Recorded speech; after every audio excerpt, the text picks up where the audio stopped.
मैं गुंजन शुक्ला हिंदी व्याकरण में वाक्य विचार पाठ के अंतर्गत वाक्य क्या हैं, कैसे बनते हैं, वाक्य के कितने भेद होते हैं, वाक्यों के क्या गुण होते हैं इत्यादि के बारे में बताऊंगी।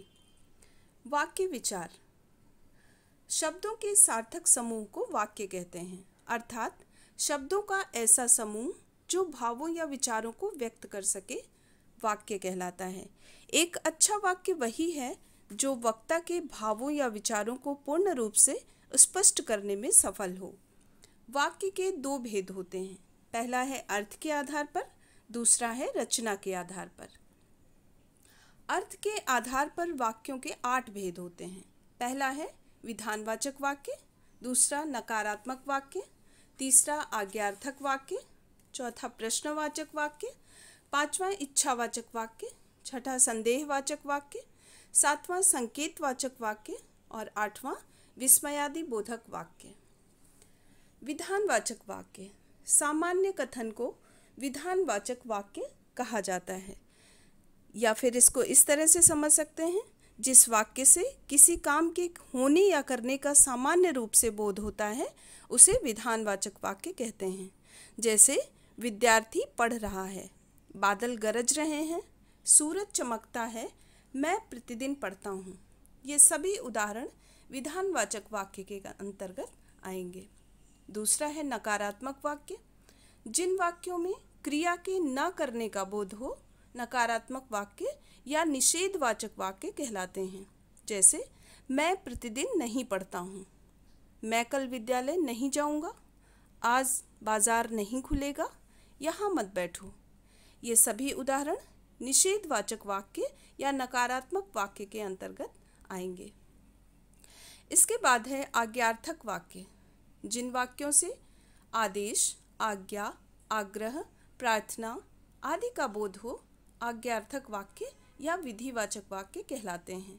जैसे कृपया बैठिए, मुझे अब चलना चाहिए, सदा सत्य बोलना चाहिए, मुझे एक दिन का अवकाश दे दीजिए। ये सभी उदाहरण आज्ञार्थक वाक्य के अंतर्गत आएंगे। इसके बाद है प्रश्नवाचक वाक्य।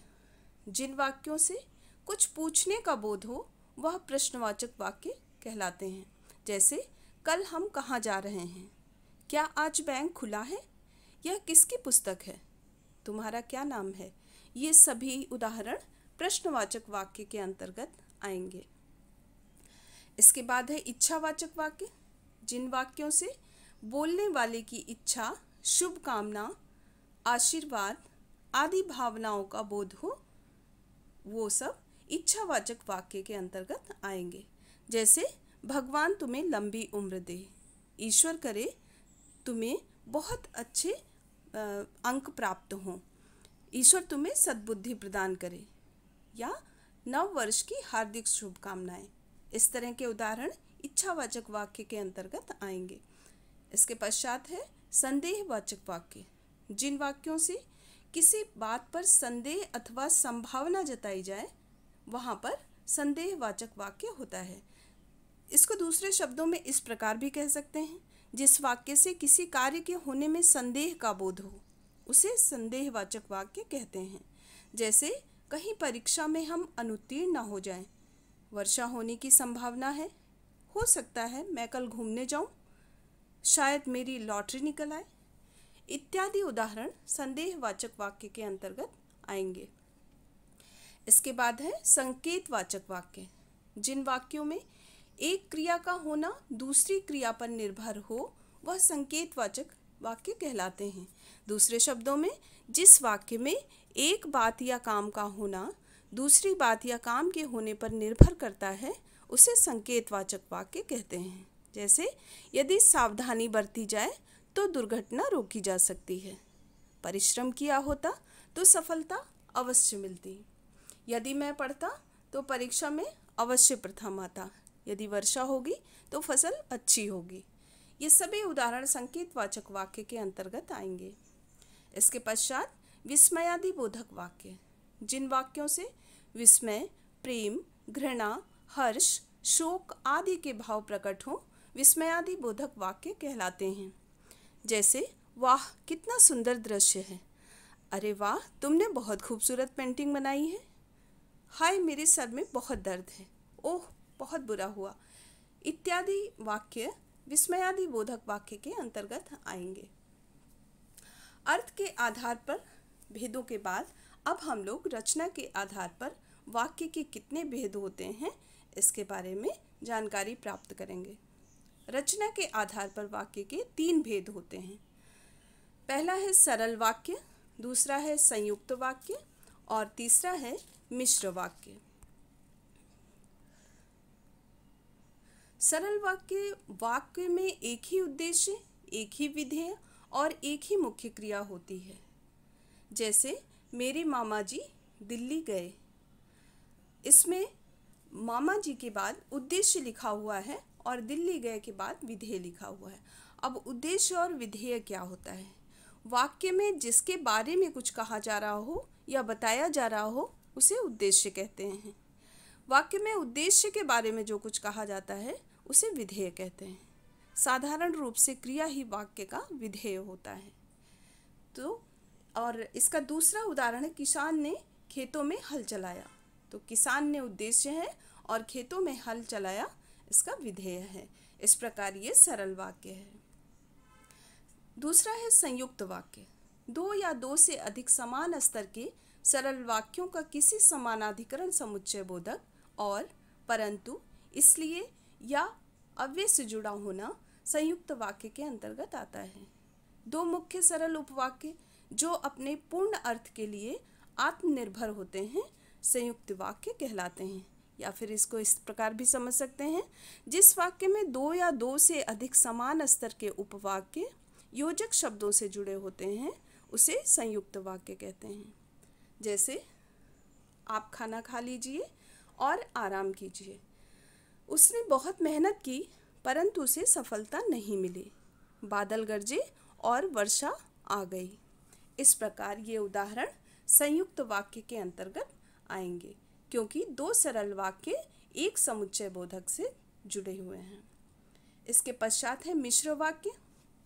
1 से अधिक सरल वाक्य किसी व्याधिकरण समुच्चय बोधक की, क्योंकि, यदि, अगर, जैसा वैसा, जो, वह, जब तब, यद्यपि आदि से जुड़े होते हैं।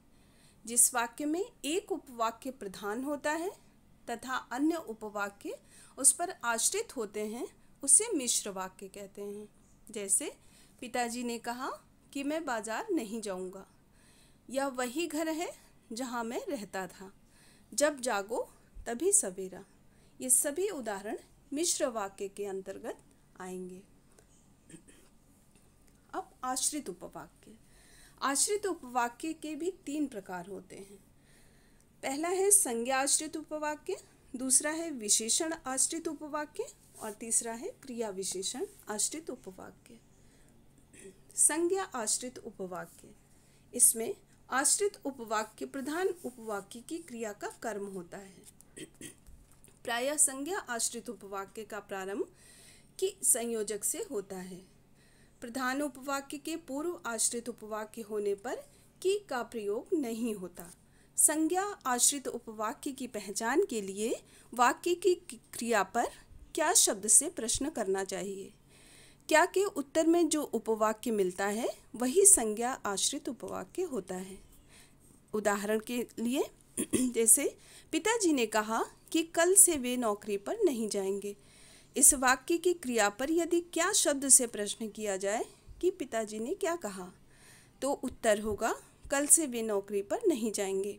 साथ ही यह उपवाक्य की समुच्चय बोधक अव्यय से भी जुड़ा है, अतः संज्ञा आश्रित उपवाक्य है। इसके अन्य उदाहरण हैं। गांधी जी कहते थे कि हमें हिंसा नहीं करनी चाहिए। मैंने सुना है इस गांव में देवी का मंदिर है। ये सभी उदाहरण संज्ञा आश्रित उपवाक्य के अंतर्गत आएंगे। इसके पश्चात विशेषण आश्रित उपवाक्य। प्रधान उपवाक्य संज्ञा या सर्वनाम पद की विशेषता बताते हैं। आश्रित उपवाक्य का प्रारंभ जो, जिसे, जिससे इत्यादि शब्दों से होता है। प्रधान उपवाक्य संज्ञा या सर्वनाम पद के कौन और किसे का उत्तर देता है। विशेषण उपवाक्य वे उपवाक्य हैं जो संज्ञा पद की विशेषता बताते हैं, जैसे कोई विशेषण पद या विशेषण पदबंध बताता है। विशेषण आश्रित उपवाक्य की पहचान के लिए प्रधान उपवाक्य के कर्ता पर कौन सी शब्द से प्रश्न कीजिए।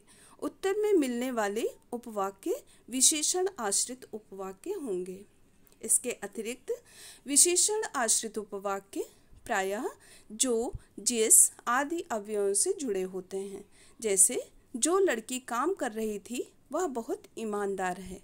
वाक्य के प्रधान उपवाक्य पर यदि कौन सी शब्द से प्रश्न करें कि कौन सी लड़की ईमानदार है, तो उत्तर में मिलने वाला उपवाक्य जो लड़की काम कर रही थी विशेषण आश्रित उपवाक्य होगा। इसका अन्य उदाहरण, पिताजी ने वह मकान बेच दिया जो पुराना हो गया था। इसमें प्रधान उपवाक्य है पिताजी ने वह मकान बेच दिया, जो समुच्चय बोधक अव्यय है, और पुराना हो गया था विशेषण आश्रित उपवाक्य है। दूसरा उदाहरण है, जो विद्वान होता है उसे सभी चाहते हैं। इन उदाहरणों के द्वारा हम विशेषण आश्रित उपवाक्य को समझ सकते हैं। इसके पश्चात क्रिया विशेषण आश्रित उपवाक्य। क्रिया विशेषण आश्रित उपवाक्य प्रधान उपवाक्य की मुख्य क्रिया की विशेषता बताते हैं। आश्रित उपवाक्य का प्रारंभ जैसा, जब, ज्यों, जितना, इसलिए आदि शब्दों से होता है। प्रधान उपवाक्य की क्रिया के कब, कहाँ, कैसे, कितना और क्यों का उत्तर देता है। क्रिया विशेषण क्रिया के घटित होने के समय, स्थान, रीति, परिमाण तथा कारण संबंधी विशेषता बताते हैं। उसी तरह क्रिया विशेषण आश्रित उपवाक्य भी क्रिया की इन्हीं विशेषताओं को बताते हैं। इन्हीं प्राकार्यों के कारण क्रिया विशेषण आश्रित उपवाक्यों के कुछ 5 भेद हो सकते हैं। पहला है स्थानवाची क्रिया विशेषण उपवाक्य, दूसरा है कालवाची क्रिया विशेषण उपवाक्य, तीसरा है रीतिवाची क्रिया विशेषण उपवाक्य, चौथा है परिमाणवाची क्रिया विशेषण उपवाक्य, और पांचवा है कारणवाची क्रिया विशेषण उपवाक्य। अब एक एक उदाहरण के द्वारा मैं इनको स्पष्ट करूँगी। जब राम आया तो बारिश हो रही थी, ये कालवाची क्रिया विशेषण उपवाक्य है। दूसरा है, यह वही घर है जहाँ मैं रहता था, ये स्थानवाची क्रिया विशेषण आश्रित उपवाक्य है। तीसरा है, जैसा अध्यापक ने बताया वैसे ही काम करो, ये रीतिवाची क्रिया विशेषण आश्रित उपवाक्य है। जितना मन है उतना ही खाओ, ये परिमाणवाची क्रिया विशेषण आश्रित उपवाक्य है। यदि पढ़ लोगे तो अच्छे नंबर मिलेंगे, ये कारणवाची क्रिया विशेषण आश्रित उपवाक्य है। अब वाक्यों का परिवर्तन किस प्रकार से करते हैं, इसके बारे में हम लोग जानकारी प्राप्त करेंगे। मेरे स्टेशन पहुंचने से पहले ही गाड़ी जा चुकी थी, ये सरल वाक्य है। जब हम इसको संयुक्त वाक्य में परिवर्तित करेंगे तो हो जाएगा, मैं स्टेशन पहुंचा परंतु गाड़ी पहले ही जा चुकी थी। जब हम इसको मिश्र वाक्य में परिवर्तित करेंगे तो होगा, जब मैं स्टेशन पहुंचा तो गाड़ी जा चुकी थी। इसको दूसरे उदाहरण के द्वारा भी समझ सकते हैं। प्रेमचंद का मन मुंबई में नहीं लगा, ये सरल वाक्य है। जब हम इसको संयुक्त वाक्य में परिवर्तित करेंगे तो हो जाएगा, प्रेमचंद मुंबई गए परंतु उनका मन वहाँ नहीं लगा। इसको मिश्र वाक्य में परिवर्तित करेंगे तो होगा, जब प्रेमचंद मुंबई गए तब उनका मन वहाँ नहीं लगा। इसी के साथ मैं अपनी वाणी को विराम देती हूँ। अंत में दिए गए अभ्यास कार्य के द्वारा आप अपने ज्ञान का परीक्षण कर सकते हैं कि आपने कितना सीखा। धन्यवाद।